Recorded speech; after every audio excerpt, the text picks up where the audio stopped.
அதாவது hydro carbon பொறுத்த வரைக்கும் இன்னைக்கு இந்த குமரி மாவட்ட எல்லை பக்கத்துல கடல் எல்லையில கிட்டத்தட்ட 27,000 சதுர கிலோமீட்டர் இதுல அந்த ஹைட்ரோ கார்பன் எடுக்கிறதுக்கு மத்திய அரசாங்கம் ஓஎன்ஜிசிக்கு ஆயில் அண்ட் நேச்சுரல் கேஸ் கார்பரேஷனுக்கு அந்த ஒப்பந்தம் போட்ட மாதிரி சொல்லியிருக்கிறாங்க. அதுக்குண்டான ஆரம்ப கால பணிகள் நடந்துட்டு இருக்கு. அது கன்னியாகுமரி மாவட்டத்தில் இருக்கிற கடல் எல்லையில மாத்திரம் கிடையாது, கேரளால இது பாதிப்பு. கேரளாவை சார்ந்த நாடாளுமன்ற உறுப்பினர் அதை பத்தி பேசியிருக்காங்க. தமிழ்நாட்டை சேர்ந்த நாடாளுமன்ற உறுப்பினர்களும் இது எதிர்ப்பு குரல் தெரிவிச்சிருக்காங்க. எந்தவித ஒரு திட்டமை பொறுத்த வரைக்கும் அது நாட்டுக்கு பயனுள்ளதா இருந்தா பரவாயில்ல. ஆனா அதே வேளையில அந்த பகுதி மக்கள் அதுங்க பாதிக்கப்படுறாங்களா, சுற்றுச்சூழல் பாதிக்கப்படுமா? பொருளாதாரம் மாத்திரம் கிடையாது, நீங்க பொருளாதாரம் முக்கியம்தான், அதே நேரத்தில் அங்க இருக்கிற அடிப்படை விஷயங்கள் அந்த ஜனங்களுடைய வாழ்வாதாரம். நீங்க இந்த இடத்துல போய் நீங்க ஹைட்ரோ கார்பன் எடுக்கிறீங்கன்னா அதுல வர என்ன பாதிப்புகள், அங்க மீனவர்களுக்கு உண்டான பாதிப்புகள் என்ன வரும்?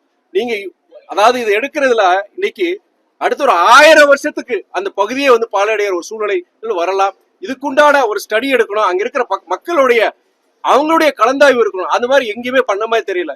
நீங்க ஹைட்ரோ கார்பன் எடுக்கிறீங்களா, நீங்க இங்க இருக்கிற பகுதியில் இருக்கிற அமைப்புகள், மக்கள் அமைப்புகள், அது சார்ந்த மக்கள் கிட்ட நீங்க கலந்தாய்வு செய்து அதுக்குண்டான ஸ்டடி என்ன என்வாயர்மெண்டல் இம்பாக்ட், சுற்றுச்சூழல் எந்தெந்த விஷயத்துல பாதிக்கப்படும், அது ஆய்வுகள் எடுத்து ஜனங்கிட்ட சொல்லி ஜனங்களுக்கு சரி ஒப்புதல், இது நல்ல விஷயம் தான், இதனால நமக்கு பாதிப்பு கிடையாது, வரும்போது நீங்க திட்டங்களை கொடுங்க. ஆனா ஜனங்கள்கிட்ட எதுவுமே கேட்காம, மாநில அரசு கிட்ட சரியான தகவல் கொடுக்காம ஒன்றிய அரசு இதே மாதிரி பண்ணும் பொழுது இது மக்கள் விரோத ஒரு திட்டமா தான் நம்ம பார்க்க முடியும்.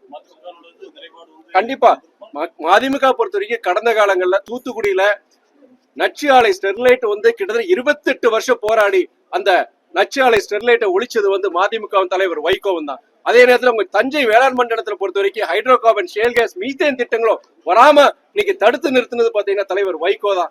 இதே மாதிரி என்ன பல்வேறு இடங்கள் நீங்க தேனி மாவட்டத்துல நியூட்ரினோ திட்டம், அதனால சில பிரச்சனைகள் வரும்னு சொல்லிட்டு அந்த திட்டத்தை இன்னைக்கு நீதிமன்ற மூலியம் நிப்பாட்டி வச்சிருக்க தலைவர் வைகோ.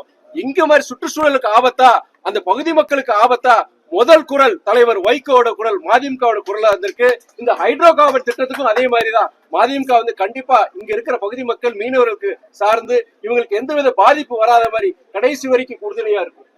இந்தியா எதிர்காலம் சிதம்பரம், இது நீங்க ஐயா சிதம்பரம் கிட்டதான் நீங்க கேட்கணும், அந்த காங்கிரஸ் தலைமை கிட்ட தான் கேட்கணும். நீங்க அது எங்கிட்ட கேட்க கூடாது. எங்களுடைய நிலைப்பாடு என்னன்னா, மதிமுக பொறுத்த வரைக்கும் அன்பு சகோதரர் ராகுல் தலைமையிலான இந்தியா கூட்டணி பொறுத்த வரைக்கும் இந்திய அளவில் வலுவா இருக்கு.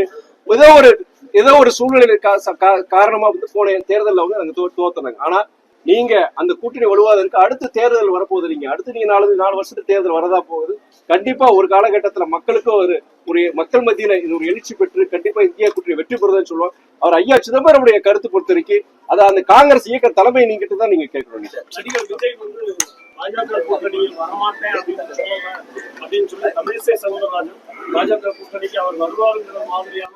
ஆனா சகோதரர் விஜய் பொறுத்த வரைக்கும் தெளிவா சொல்லியிருக்கிறார், பாஜகங்கிற ஒரு மதவாத இயக்கம், அந்த மதவாத இயக்கம் இருக்கிற எந்த கூட்டணியும் நாங்க சேர மாட்டோம் சகோதரர் விஜய் சொல்லியிருக்கிறாரு.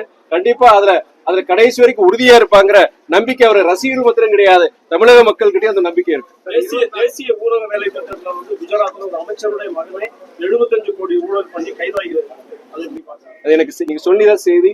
நீங்க தேசிய ஊரக வேலைவாய்ப்பு திட்டமா இருக்கட்டும், பல்வேறு சில ஒன்றிய அரசு திட்டங்கள்ல முறைகேடுகள் நடக்கதான் செய்து, நடக்காதுன்னு கிடையாது.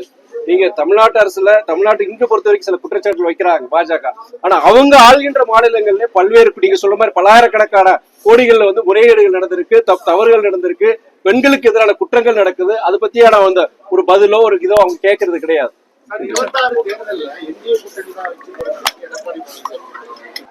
எங்க அண்ணன் எடப்பாடியை பொறுத்த வரைக்கும் அவங்க கட்சிக்காரங்களை உற்சாகப்படுத்துறதுக்கு, ஒரு நம்பிக்கையை ஊட்டுறதுக்காக அண்ணன் எடப்பாடி சொல்றாரு. அவருடைய ஒரு கட்சியோட தலைவரா அவர் சொல்றதுக்கு உண்டான உரிமை இருக்கு. அதையான முடிவெடுப்பது தமிழ்நாட்டு வாக்காளர் பெருமக்களை தவிர எந்த ஒரு அரசியல் கட்சி தலைவர் சொல்ல முடியாது. நன்றி. பிளே ஸ்டோர் மற்றும் ஆப் ஸ்டோரில் இருந்து பாலிமர் செயலியை QR கோடு மூலம் பதிவிறக்கம் செய்யுங்கள். செய்திகளை உடனுக்குடன் பெறுங்கள்.